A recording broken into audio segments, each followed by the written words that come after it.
sobrang thankful namin sa lahat ng P-pop fans at saka sa growing community ng mga Winkies. Thank you so much po. Sobrang saya ng journey kasi kasama namin kayo. Share ko lang, ang dami talaga na nangyari this year, tama?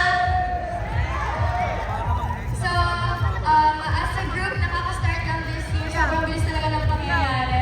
So, ma-share lang namin, nag-start ko kami with Tulala, our debut song.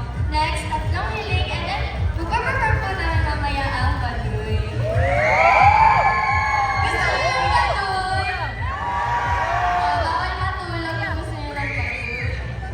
And syempre, today is another victory for us since we are sharing one stage with emerging and rising P-pop groups. Palakpakan natin ang lahat ng P-pop groups na nag-perform dito. Ayan. Kita natin na ang future of Filipino pop music is bright.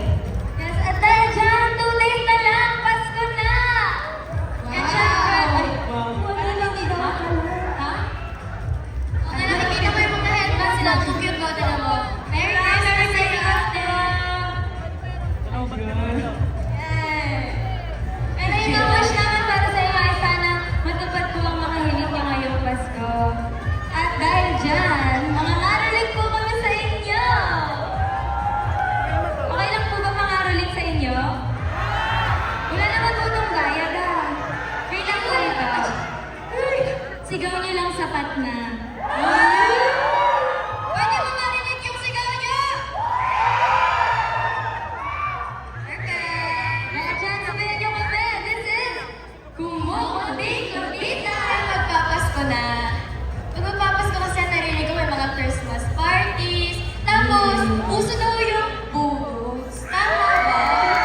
Uso daw yung upper. Talaga ba? Oo, pwede niyo daw gamitin yung budots music pag nagsa-stop dance. Medyo namigil na siya. Pero mo siya ako. Wait lang. Medyo hindi stop dance kasi nanginginig pa ako eh. Tapos pwede niyo rin yung gamitin pag budots dance challenge. Meron ba kayong guess kung ano yung kakantahin namin? Nakakapagod kami pa doon. Kasi shoot kayo baka mamaya hindi, di ba? Hindi pa yun. Masyado kayong advance. For our next song, syempre, sinishare po namin tong kantang to sa buong P-pop community. And palagi po natin tatandaan na ang sarili nating tunog ay hindi baduy. Dahil ito ay galing sa ating